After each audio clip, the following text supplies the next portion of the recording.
There's a funny moment in every relocation fantasy. At first, you are not thinking about banks, documents, compliance departments, or anti-money laundering rules. Of course not. That would be too normal. You were thinking about a small house somewhere warm. Maybe Italy, maybe Albania, maybe Portugal, Greece, or Spain. You imagine a balcony, a quiet street, a coffee that does not cost the emotional equivalent of a mortgage, and maybe a neighbor who gives you tomatoes because apparently this is how civilization should work. Then reality enters the room, wearing glasses and holding a form. And reality asks one very simple question. Where did the money come from? Not, do you have the money? Not, do you love the country? Not, have you watched 17 YouTube videos about rural renovation and now consider yourself emotionally qualified to own a stone house? No. The question is, can you prove that this money is legal? And this is where many people discover that buying property abroad is not only about finding the property, it is also about proving the biography of your money. Because money, especially when it crosses borders, needs a story. And not a romantic story. Not, I worked hard, saved a little, survived several crises, sold something, received something from family, maybe had some cash from the old days, and now I just want a peaceful life near olive trees. That may be true. But for a bank, a notary, a lawyer, or a compliance officer, truth without documents is just a charming campfire tale. And campfire tales do not buy houses. Everyone asks this. I started noticing this question more and more in threads, Facebook groups, expat communities, and relocation discussions. People ask, how do I send money abroad to buy property? Can I transfer money from my home country to Italy? Will a bank ask where the money came from? What if I sold an apartment years ago? What if I kept savings in cash? What if my parents helped me? What if part of the money came from crypto? What if the money is completely legal, but my paperwork looks like it survived a small domestic tornado? And honestly, these are not stupid questions. They are very practical questions. A lot of people who want to move abroad are not billionaires with family offices and lawyers who appear from behind curtains. They are normal people. They may have worked for years. They may have sold property. They may have received money from relatives. They may have saved cash because their country had unstable banks, war, inflation, currency restrictions, bad experiences, or just a long cultural habit of not trusting institutions too much. For many people, cash savings are not suspicious in real life. But in the financial system, unexplained cash can look like a fox walking into a chicken farm wearing sunglasses. Maybe innocent. Still suspicious. 3 different questions. The first important thing is this. When people say proof of funds, they often mix several different checks into one big scary soup. But in practice, there are 3 different ideas. First, proof of funds. This means, do you actually have the money? Can you show a bank statement? Can you show that the amount exists? Can you pay the deposit? Can you complete the purchase? This is the simplest layer. Second, source of funds. This means, where did this exact money come from? Was it salary, business income, sale of property, sale of a car, gift from family, loan, inheritance, crypto profits, dividends, savings? This is where the story starts. Third, source of wealth. This means, how did you build your overall financial position? For example, if someone says they have 200,000 euros from savings, the bank may want to understand how that makes sense. Did the person earn enough over the years? Did they own a business? Did they sell assets? Did they inherit money? Did they receive dividends? Did they have investments? So a bank statement may prove the money exists, but it may not prove why the money exists. That difference is important. You can have money in your account and still be asked for more documents. This is the part that surprises many people. They think, but it is in my bank account. What else do they want? They want the story behind it. Banks are not just storage boxes with apps. They are part of a financial control system. When money moves across borders, especially for real estate, they may need to understand who you are, what you do, why the transaction makes sense, and whether the funds match your profile. In normal human language, the bank wants to know whether your money looks like your life. The easy story. Let's start with the cleanest version. You are employed. You have a stable salary. You have paid taxes. Your income came to your bank account every month. You saved money gradually. Congratulations. You have the most boring story possible. And in compliance, boring is luxury. In this case, your file may include your employment contract, payslips, tax returns, bank statements, savings account history, a short explanation of how the money was accumulated. For example, I have worked as a software engineer since 2018. My average monthly net income was X. I saved part of my income every month. The funds used for the property purchase come from accumulated salary savings. That is not poetry. But it works better than poetry. The bank does not need a Netflix documentary. It needs a clear line between income and property purchase. Salary came in. Savings accumulated. Property purchase planned. No fog machine required. Business income. The next common case is business income. This is for freelancers, entrepreneurs, IT consultants, e-commerce owners, agency owners, online service providers, and people who have invoices instead of peaceful sleep. Here, the logic is similar, but the documents are different. You may need company registration documents, tax returns, accounting statements, invoices, contracts with clients, bank statements, proof of dividends or owner withdrawals, documents showing that taxes were declared or paid. For freelancers, the challenge is often not that the income is illegal. The challenge is that the income is messy. 1 month, you earn a lot, then nothing. Then 2 clients pay late. Then 1 client pays through a platform. Then another sends money from a company in a country you have to Google before opening the transfer. Normal freelance life. But from the outside, it may look confusing. So the key is not to hide complexity. The key is to organize it.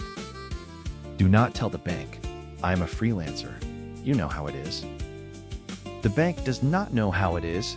The bank knows checklists. Explain. What services you provide. Who pays you? Where the money comes from. How it enters your account. How much you declared. How you saved the amount for the purchase. A freelancer with organized documents looks like a professional. A freelancer with screenshots, random transfers, and a folder called Final, Real Final Documents looks like a weather event.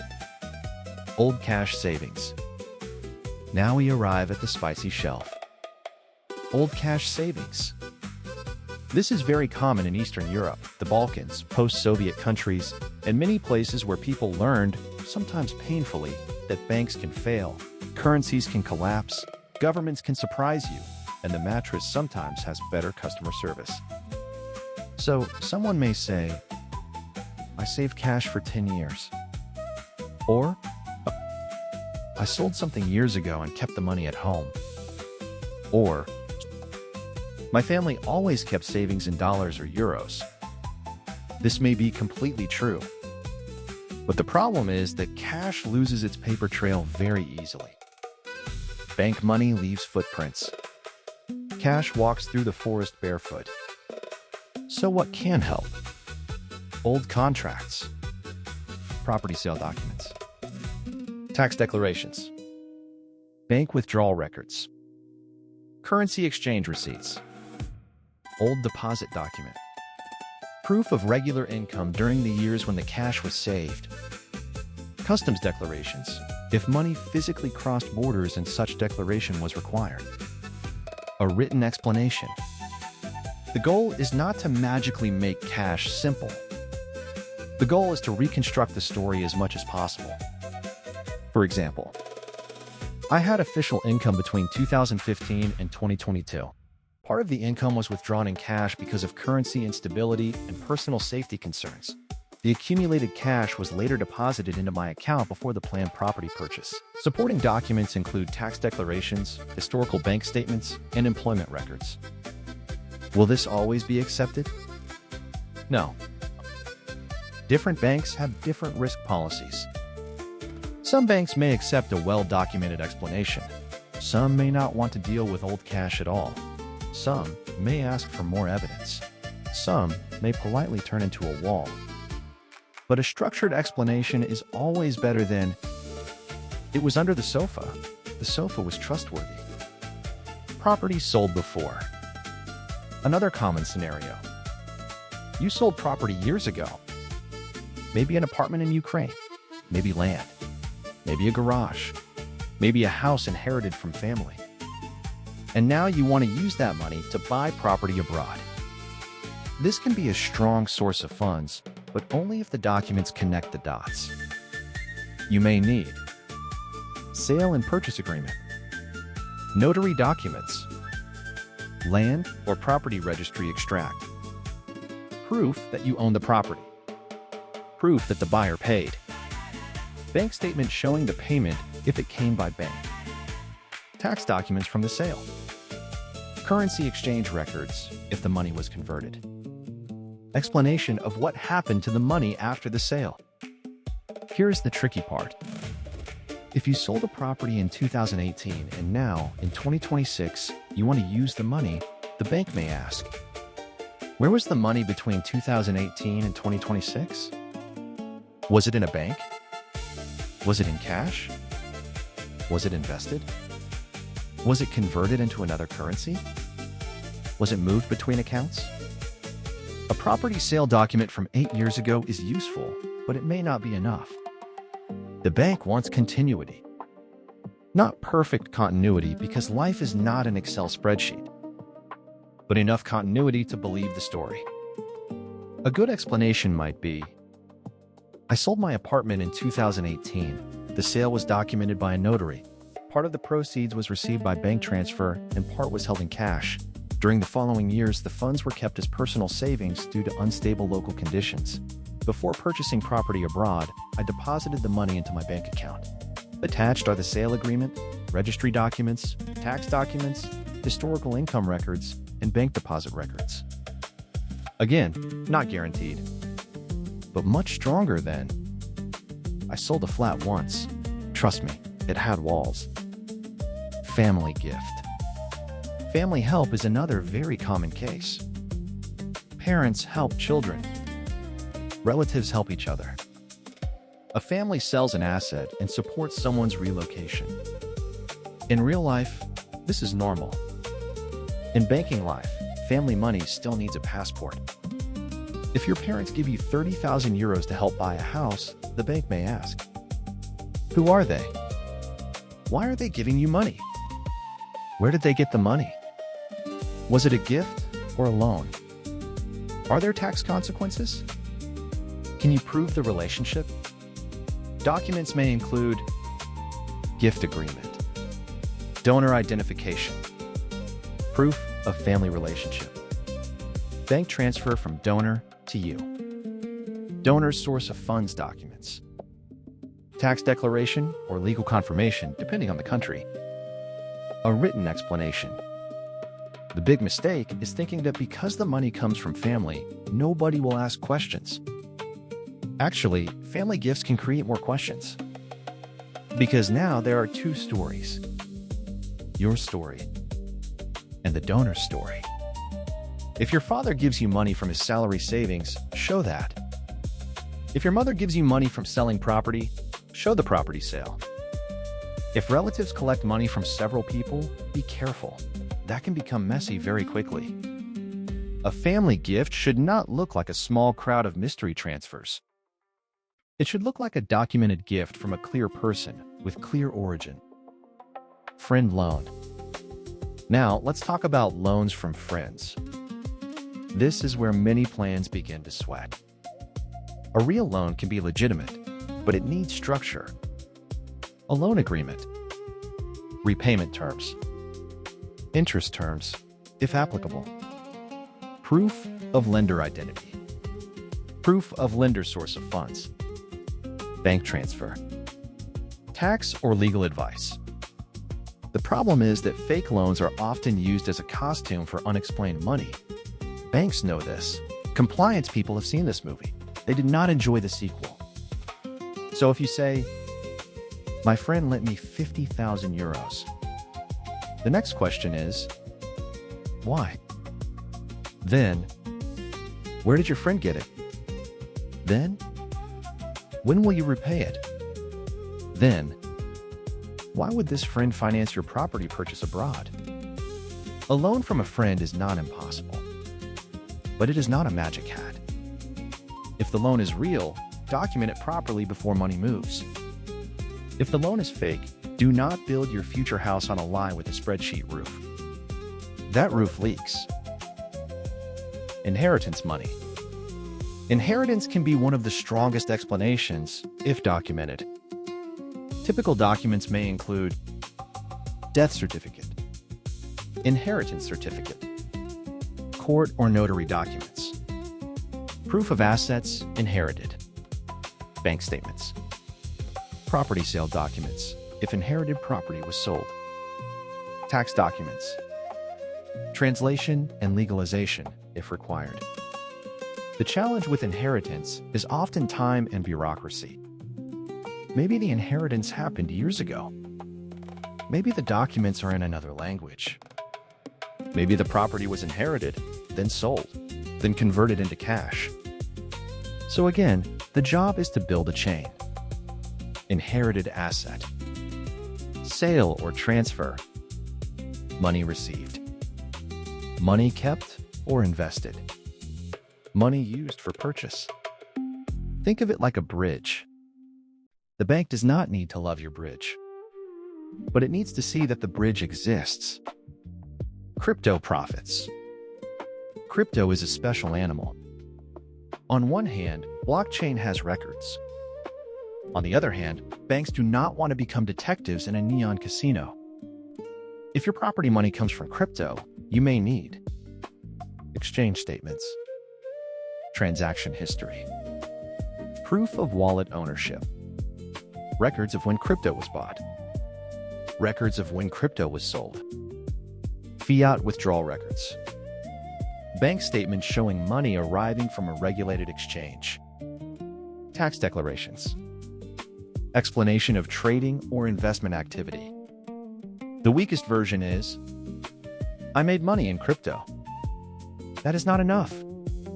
The stronger version is, "I purchased crypto through this exchange in these years, held it in these wallets, sold it through this regulated exchange, declared the gains were applicable, and transferred the fiat proceeds to my bank account." Crypto money may have a blockchain history, but banks still want a human explanation. Also, do not assume that because something is visible on-chain, a traditional bank will happily accept it. A blockchain explorer is not a bedtime story for a compliance officer. Make it readable.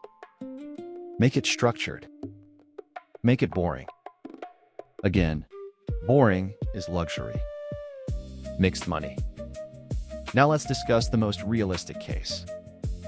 Mixed money? Because normal life rarely comes from one clean pipe. Maybe your future property money looks like this. 20,000 euros from salary savings. 15,000 euros from selling a car. 10,000 euros from family gift. 8,000 euros from crypto profits. 7,000 euros from old cash savings. This is not automatically bad, but it needs organization. Do not try to pretend the money has one simple origin if it does not. Instead, divide it into categories. Create a source of funds folder. Section 1, salary savings. Section 2, vehicle sale. Section 3, family gift. Section 4, crypto profits. Section 5, old cash explanation. Each section should have its own documents and short explanation. This is the practical mindset. Do not make a messy life look artificially simple. Make it organized. That one sentence can save you a lot of pain. Red flag theater. Now let's talk about things that may create problems. This is not advice on how to bypass checks. This is the opposite. This is advice on how not to look like you are trying to bypass checks. Because sometimes people with legal money accidentally behave like cartoon criminals. Red flags may include large, unexplained cash deposits shortly before purchase, money from third parties who are not part of the transaction, several small transfers that look artificially split, a buyer who says one thing but documents show another, a property contract with a lower official price and a different real payment, a friend paying for you without clear reason, crypto profits without exchange records or tax trail, cash explanations with no supporting history, money moving through many accounts without obvious purpose, a story that changes every time someone asks. The last one is underrated. If your explanation changes 3 times, even legal money starts wearing a fake mustache. The safest approach is not cleverness. The safest approach is consistency. Before you send money, know your story. Before you sign, know your documents. Before you deposit cash, ask the bank what they will need. Before you transfer from 3 countries, ask whether that creates problems. Do not wait until the property deal is already on fire and the seller is asking for deposit by Friday. Friday is where good planning goes to become soup. Country reality. Now, every country is different. And this is important. Italy is not Albania. Albania is not Portugal. Portugal is not Greece. Greece is not Spain. Spain is not your cousin's WhatsApp message from 2021. In Italy, if you buy property, you will normally deal with banks, a notary, tax rules, cadastral records, and a very serious relationship with paperwork. Italy is beautiful, but paperwork in Italy has its own ecosystem. Somewhere in a government office, a form is probably reproducing right now. If you want to buy land for a vineyard, the dream is amazing. But the dream has layers. Property title. Land category. Agricultural rules. Access roads. Water. Utilities. Renovation permits. Taxes. Notary fees. Bank transfer documentation. And of course, source of funds. Albania may look more flexible and cheaper in many cases. You may find small houses or land at prices that still feel connected to planet Earth. But cheaper does not mean structure-free. You still need to think about who owns the property, whether the title is clean, how payment is made, which bank receives the money, what the notary requires, how your funds are documented. What happens if you later want residency, renovation permits, or resale? A cheap property with unclear documents is not a bargain. It is a subscription to future headaches. My dangerous hobby. I have to admit something. Sometimes I also look at land for a vineyard in Italy. Not because I am already a serious wine producer. More because the internet is dangerous after midnight. One minute you are checking normal relocation information. The next minute you are calculating how many grapevines fit on a small plot and whether your personality can survive talking to Italian bureaucracy about agricultural classification. I also sometimes look at small houses in Albania, maybe up to 60,000 euros. And the prices can vary wildly. Sometimes you see something that looks almost too good. A house, a view, stone walls, maybe a little garden. Then you look closer and realize the bathroom is more of a philosophical concept. But still, With local contacts, good research, and realistic expectations, I think interesting options may exist. So if you see good properties, land for a small vineyard in Italy or a small house in Albania up to around 60,000 euros, send them to me. Maybe I will make a separate video. Maybe one day we will even stream the renovation. That could be a very honest show. Episode 1, Optimism. Episode 2, The Roof. Episode 3, The Roof Has Opinions. Episode 4, Why is there a goat in the electrical plant? This is the Almost Expat Danger Zone. We are not just tourists looking for sunshine. We are trying to understand how a quiet life restart could actually work. Not as fantasy, as a plan. Before you transfer. So, what should you do before sending money abroad for a property purchase? Here is the practical checklist. First, identify the source categories: salary, business, property sale, family gift, loan, inheritance, crypto, savings, asset sale. Do not keep it vague. Second, collect documents for each category. Not after the bank asks. Before. Third, create a short explanation letter. 1 or 2 pages. Clear language. Dates. Amounts. Sources. No drama. No autobiography from childhood. Just the financial story. Fourth, talk to your bank before the transfer. Ask what documents they may require for an international real estate purchase. Fifth, talk to the receiving bank or lawyer if possible. Sometimes the receiving side has requirements too. Sixth, avoid chaotic movement. Do not move money between 10 accounts unless there is a real reason. Seventh, avoid last-minute cash deposits. If you need to deposit cash, ask the bank in advance what proof they require. 8. Prepare translations. Documents from Ukraine, Albania, Italy, Poland, Germany, or anywhere else may need official translation, notarization, apostille, or legalization depending on the country and document type. 9th, keep copies of everything. Every contract. Every statement. Every tax document.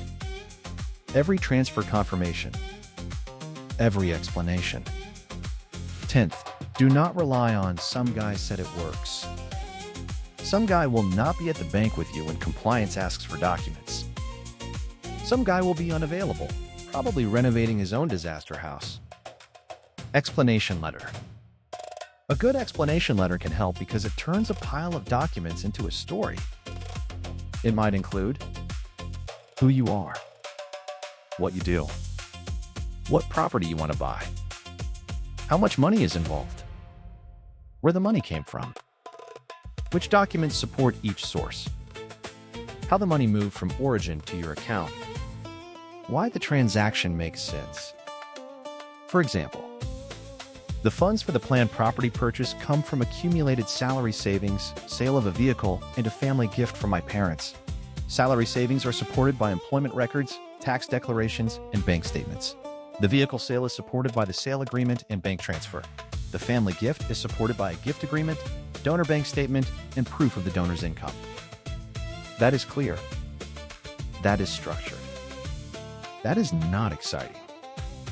Perfect. The goal is not to impress the bank. The goal is to reduce uncertainty. Bad explanations. Now let's enjoy some bad explanations. I had money for a long time. Maybe true. Not enough. My parents gave it to me. Maybe true. Show their documents. I sold something. What? When? To whom? For how much? Was it taxed? Was it banked? It is crypto. That is not an explanation. That is a genre. I do not remember exactly. Then the bank may not remember exactly why it should accept your transaction. I can split it into smaller transfers. Please do not turn a normal purchase into a suspicious origami project. A good financial explanation is not emotional. It is chronological. Money started here. Then it moved here. Then it became this. Now it is used for that. That is the story. The real risk. Many people think the main risk is that someone will accuse them of a crime. In most normal cases, the more realistic risk is delay. The bank asks for documents. The seller gets nervous. The notary waits. The deposit deadline approaches. The exchange rate moves. Your peaceful relocation dream becomes a spreadsheet with blood pressure. Another risk is refusal. A bank may simply say it cannot process the transaction or cannot open an account. Another risk is account closure. If a bank does not like the risk profile, it may decide the relationship is not worth it. Another risk is that the transaction is reported as suspicious. That does not automatically mean you did something wrong, but it can create stress, delay, and investigation. So the goal is not fear. The goal is preparation. You want your money to arrive dressed properly. Not wearing a hoodie that says "Don't ask questions." Property is emotional. The reason this topic matters is that property is emotional. A bank sees a transaction. You see a life. You see your children in a safer environment. You see morning coffee in another country. You see a small garden. You see a quieter street. You see distance from old chaos. You see a chance to restart. But the system sees, who is the buyer? Where are the funds from? Is the transaction consistent with the profile? Are there third parties? Is there cash? Is there crypto? Is there a high-risk country? Are the documents clear? This difference between human dream and institutional process creates frustration. And that frustration is understandable. But fighting the process emotionally rarely helps. Better to treat it as part of the relocation project. Not the romantic part, but the foundation. You do not build a house starting with curtains. You start with the foundation. Financial documentation is part of that foundation. The clean path. So, what is the clean path? Not perfect. Clean. First, accept that legal money still needs proof. Second, separate your sources. Third, document every source as much as possible. Fourth, write the story before someone asks. Fifth, ask banks and lawyers early. Sixth, avoid shortcuts. Seventh, keep the transaction consistent with your profile. Eighth, do not panic if they ask questions. Questions are normal. Silence, confusion, and contradictions are the problem. If your money is legal, but your documents are weak, your job is to strengthen the file. Not to invent a new story. Not to hide parts. Not to create artificial loans. Not to move money in weird circles. Just organize reality. Sometimes reality is messy. That is fine. Messy can be explained. Fake is dangerous. Almost Expat thought. For me, this is exactly what Almost Expat is about. Not the glossy version of relocation. Not, I moved abroad and now every tomato is spiritual. Real relocation is more interesting. It is dreams plus documents. Hope plus bank statements. Freedom plus tax questions. A vineyard fantasy plus agricultural zoning. A small Albanian house plus a roof that may have its own political opinion. And maybe that is the honest beauty of it. Changing your life is not only about leaving one country and entering another. It is about making your old life clear enough that the new life can actually begin. A new country does not start at the airport. It starts when your documents, your money, your plans, and your courage finally sit at the same table. And yes, sometimes that table is from IKEA. And yes, one screw is missing. But still, it is a table. Final question. So here's my question for you. If you had 60,000 euros in one brave suitcase, what would you choose? A small house in Albania? A tiny piece of land for a future vineyard in Italy? Or the most realistic option, watching property listings at midnight, calling it research, and accidentally becoming emotionally attached to a ruin with 3 walls and great potential? Write your choice in the comments. And if you find an interesting small house, land, or strange but beautiful relocation opportunity, send it to me. Maybe we will turn it into a video. Maybe we will turn it into a plan. And maybe one day we will find out whether a quiet life restart can begin with a cheap house, a folder full of documents, and one suspiciously optimistic dream.